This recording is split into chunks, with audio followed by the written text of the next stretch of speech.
বিদায় বেলায় বিদায় বেলায় মোরে দিও গো দেখা, হে প্রিয় রাসূল।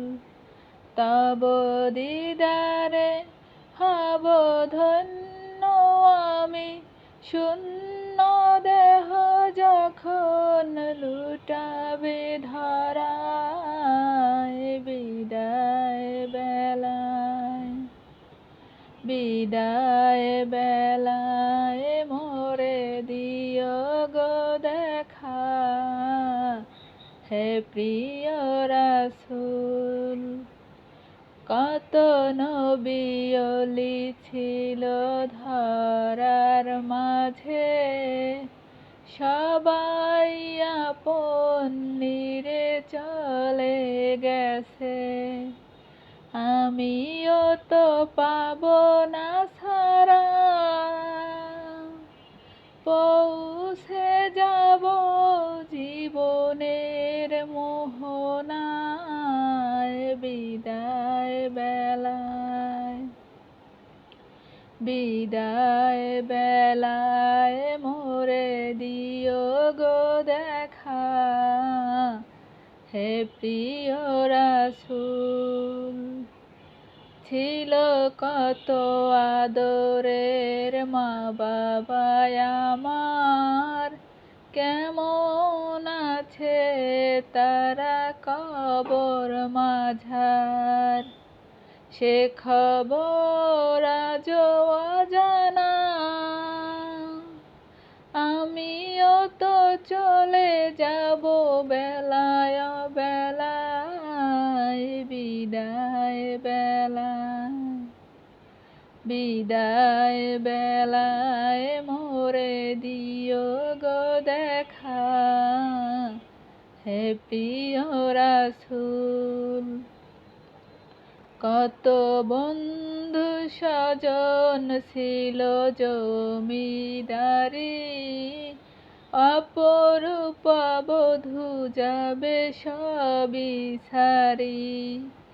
মোরে গহীন কবরে ফেলে হায়, সেই মহামহিমায় ভুলো না আমায়। বিদায় বেলায় বিদায় বেলায় মোরে দিও গো দেখা,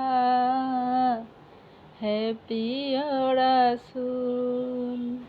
হ্যালো ফ্রেন্ডস, আসসালামু আলাইকুম। আশা করছি ছোট্ট একটা লাইক দিতে কার্পণ্যতা করবেন না প্লিজ। ছোট্ট একটি লাইক দিয়ে কন্টিনিউ করুন। আর এই যে দেখুন, আজকে আমি তৈরি করতে যাচ্ছি পোলাও এবং চিকেন রোস্ট। তাই জন্য কয়েকটি চিকেন পিস নিয়ে তাতে 2 টুকরো লেবুর রস এবং দিয়েছি তাতে কিছুটা লবণ, আর মাখিয়ে রেস্টে রেখেছি প্রায় আধা ঘন্টার জন্য। আর এই ভাগে চলে এসেছি আমি ঘরে থাকা উপকরণ, এই যে শাহি জিরা এবং একটু আদার টুকরা এবং কিছুটা জিরা এবং জায়ফল, জয়ত্রী, আর নিয়েছি কিছুটা গোলমরিচ, লবঙ্গ ইত্যাদির সমন্বয়ে এখন আমি তৈরি করে নেব পেস্ট। আর তৈরি করা হয়ে গেছে পেস্ট। আর এই ফাঁকে আমি চুলায় হাঁড়ি বসিয়ে তাতে আমি দিয়ে দিয়েছি বেশ কিছুটা পেঁয়াজের কুচি, তারপরে সামান্য রসুন কুচি, আদা কুচি, আর তার সাথে দিয়েছি 2-3টি দারচিনি এবং 2টি তেজপাতা, তারপরে 2-3টি এলাচ। আর এ দিয়ে এখন আমি ভেজে নিয়েছি পেঁয়াজ রসুন, আর এগুলোকেও মশলাগুলোকেও ভেজে নিয়েছি। আর ভাজার পরে আমি যে পেস্ট করেছিলাম ঘরে থাকা উপকরণ, সেই পেস্টটাকে আমি অ্যাড করে দিলাম সেই ভাজা মশলার সাথে। আর এখন আমি কিছুটা পানি দিয়ে দিয়েছি। আর এখন এগুলোকে আমি কষিয়ে নেব 2 মিনিটের মতো। 2 মিনিট কষানোর পরে আমি ফিরে আসলাম কিছুটা লিকুইড দুধ নিয়ে। আর এটা হচ্ছে গরুর একেবারে খাঁটি দুধ। আর এখানে আমি প্রায় 200 গ্রামের মতো দুধ অ্যাড করে দিয়ে আবারও রান্না করে নিয়েছি দুধ এবং মশলাটাকে প্রায় 3 মিনিটের মতো। তারপরে আমি সেই চিকেনগুলোকে যে ভেজে নিয়েছিলাম সেই ভাজা চিকেনগুলোকে নিয়ে ফিরে এলাম। আর এখন আমি এই চিকেনগুলোকে একে একে ছেড়ে দিলাম দুধ এবং মশলার সংমিশ্রণের ভিতরে। আর এখন আমি এগুলোকে মিনিমাম রান্না করতে থাকবো 5 মিনিটের মতো। আর 5 মিনিট পরে ফিরে দেখাবো যে এটা কতটা লোভনীয় হয়েছে, কতটা মজাদার হয়েছে।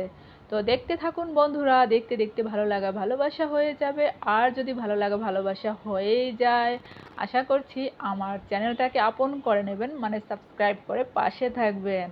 আর হ্যাঁ, চাইলে কিন্তু আপনি ফ্রেন্ডস কিংবা ফ্যামিলির মাঝেও শেয়ার করতে পারেন।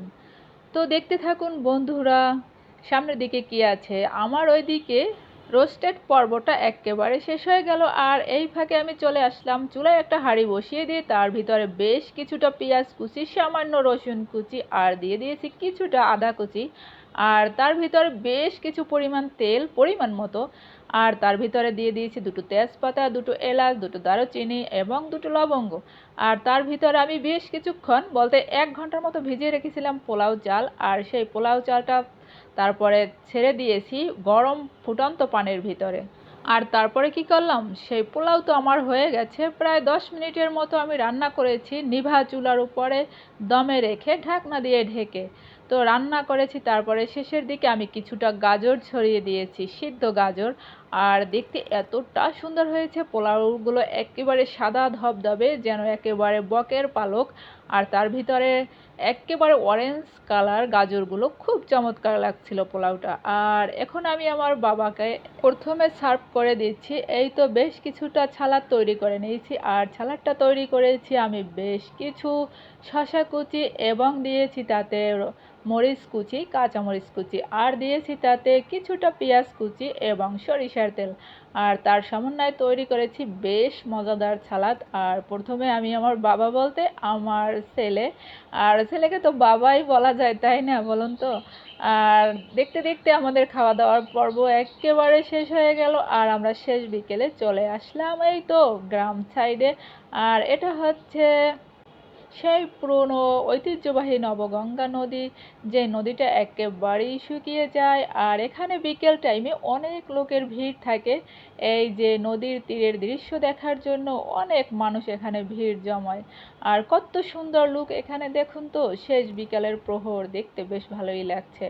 আর এই যে চলে আসলাম আবার বাসার আঙিনায়, দেখুন এখানেও কত সুন্দর লোকেশন, দেখে যেন প্রাণ আর আঁখি দুটোই জুড়িয়ে যায়। আলহামদুলিল্লাহ, বিধাতার দেয়া এই প্রকৃতি, কত সুন্দর লোকেশন, কত সুন্দর আহারে ছড়িয়ে আছে চারদিকে, কি সুন্দর মনোরঞ্জিত দৃশ্য। এই যে পাখপাখালির আনাগোনা আঙিনায় কত সুন্দর ফুল ফুটে আছে, এই যে ফুল, আঙিনার ফুল, এই ফুলগুলো একেবারে যত্ন ছাড়াই কত সুন্দর হয়ে ফুল ফুটে আছে গাছে, কি সুন্দর দেখাচ্ছে তাই না, বলুন তো। ডিয়ার ফ্রেন্ডস, দেখতে দেখতে আমরাও চলে এসেছি একেবারে ভিডিওর শেষ দ্বার প্রান্তে। আর বিদায়ের পালা তো এবার হয়ে গেল, আমিও বিদায় নেব, আর আপনাদেরকেও টাটা বাই বাই।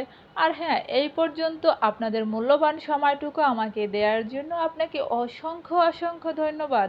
দেখা হবে আবার নতুন কোনো ভিডিওতে। সেই পর্যন্ত সবাই অবশ্যই অনেক অনেক ভালো থাকবেন, সুস্থ থাকবেন, আর সহি সালামতে থাকবেন। আর হ্যাঁ, আমাদের জন্য দোয়া করিতে ভুলবেন না কিন্তু। আল্লাহ হাফেজ।